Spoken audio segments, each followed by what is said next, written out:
ಬಂಧುಗಳೇ, ನಿಮಗೆಲ್ಲರಿಗೂ ಶಿವರಾತ್ರಿಯ ಶುಭಾಶಯಗಳು. ಈ ಒಂದು ಕಾರ್ಯಕ್ರಮದಲ್ಲಿ ವೇದಿಕೆ ಮೇಲಿರ್ತಕ್ಕಂಥ ನಮ್ಮ ಪಕ್ಷದ ಅಧ್ಯಕ್ಷರಾದಂಥ ವಿಜೇಂದ್ರರವರೇ, ಸರ್ಕಾರದಲ್ಲಿ ವಿಧಾನಸಭೆಯ ವಿರೋಧ ಪಕ್ಷದ ನಾಯಕರಾಗಿರತಕ್ಕಂಥ ಅಶೋಕ್ರವರೇ, ಈ ಕ್ಷೇತ್ರದ ಜನಪ್ರಿಯ ಶಾಸಕರಾದಂಥ ಮುನಿರತ್ನರವರೇ, ವಿಶೇಷವಾಗಿ ಈ ಶಿವರಾತ್ರಿಯ ಜಾಗರಣೆ ಈ ಸಂದರ್ಭದಲ್ಲಿ ಈ ಕಾರ್ಯಕ್ರಮಕ್ಕೆ ಬಂದಿರತಕ್ಕಂಥ ಡಾಕ್ಟರ್ ಮಂಜುನಾಥ್ರವರೇ, ವೇದಿಕೆ ಮಾಡ್ತಕ್ಕಂಥ ಎಲ್ಲ ಗಣ್ಯರೇ, ಪ್ರಮುಖರೇ, ಇದೊಂದು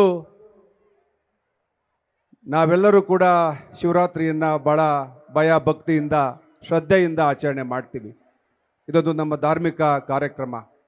ನಮ್ಮ ಹಿರಿಯರು ಭಾಳ ಪುರಾತನ ದಿನಗಳಿಂದನೂ ಕೂಡ ಶಿವರಾತ್ರಿ ದಿನ ಜಾಗರಣೆ ಇದ್ದು ಶಿವನನ್ನು ಕಾಣ್ತಕ್ಕಂಥ, ಶಿವನನ್ನು ಆರಾಧಿಸ್ತಕ್ಕಂಥ ಕೆಲಸವನ್ನು ಮಾಡ್ಕೊಬಂದಿದ್ದಾರೆ. ಆ ಸಂಪ್ರದಾಯವನ್ನು ನಾವು ನೀವೆಲ್ಲರೂ ಕೂಡ ಮುಂದುವರಿಸ್ತಾ ಇದ್ದೀವಿ. ಈ ಸಂದರ್ಭದಲ್ಲಿ ನಾನು ಮಂಜುನಾಥರವ್ರನ್ನ ವಿಶೇಷವಾಗಿ ಆಸಕ್ತಿಯಿಂದ ಈ ಕಾರ್ಯಕ್ರಮಕ್ಕೆ ಬರಬೇಕು ಸರ್ ನೀವು ಅಂತ ಕೇಳಿದೆ. ಯಾಕಂದರೆ ಡಾಕ್ಟರ್ ಮಂಜುನಾಥ್ರವರು ಜಯದೇವ ಹೃದಯ ರೋಗ ತಜ್ಞರಾಗಿ ಅವರ ಸೇವೆ ಕಳೆದ 17 ವರ್ಷಗಳಿಂದ ಈ ನಾಡಿನ ಜನತೆಗೆ ಆಗಿದೆ. ಆದರೆ ಆ ಸೇವೆ ಇಡೀ ದೇಶಕ್ಕಾಗಬೇಕು, ಅವರು ಸರ್ಕಾರದ ಒಂದು ಭಾಗ ಆಗಬೇಕು, ಮುಂದಿನ ದಿನಗಳಲ್ಲಿ ಸಾರ್ವಜನಿಕ ಬದುಕಿಗೆ ಬರಬೇಕು ಅಂತೇಳಿ ನಾನು ವೈಯಕ್ತಿಕವಾಗಿ ಅವ್ರನ್ನ ಹೋಗಿ ಭೇಟಿ ಮಾಡಿ ಅವ್ರನ್ನ ಆಹ್ವಾನ ಮಾಡಿದ್ದೀವಿ. ಅವರು ಮುಂದಿನ ದಿನಗಳಲ್ಲಿ ಸಾರ್ವಜನಿಕ ಜೀವನಕ್ಕೆ ಬರಲಿ, ನಿಮ್ಮೆಲ್ಲರ ಆಶೀರ್ವಾದ ಈ ಶಿವರಾತ್ರಿ ದಿವಸ ಅವ್ರ ಮೇಲೆ ಇರಲಿ ಅಂತೇಳಿ ನಾನು ತುಂಬ ಹೃದಯದಿಂದ ತಮ್ಮನ್ನು ಕೇಳ್ಕೊಳ್ತೀನಿ.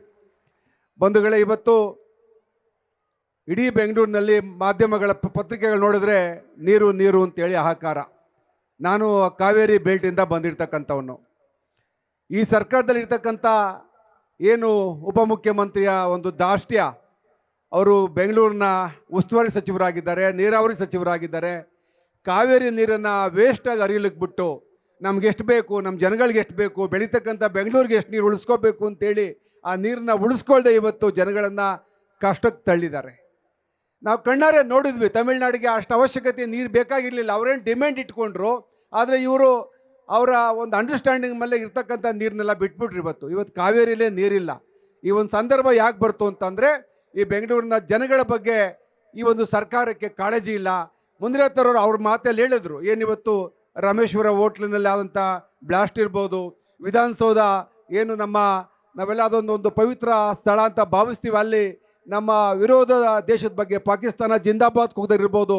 ಮುಂದಿನ ದಿನಗಳನ್ನು ನೆನೆಸ್ಕೊಂಡ್ರೆ ಈ ದೇಶಕ್ಕೆ ಭಾರತೀಯ ಜನತಾ ಪಾರ್ಟಿ ಅನಿವಾರ್ಯ.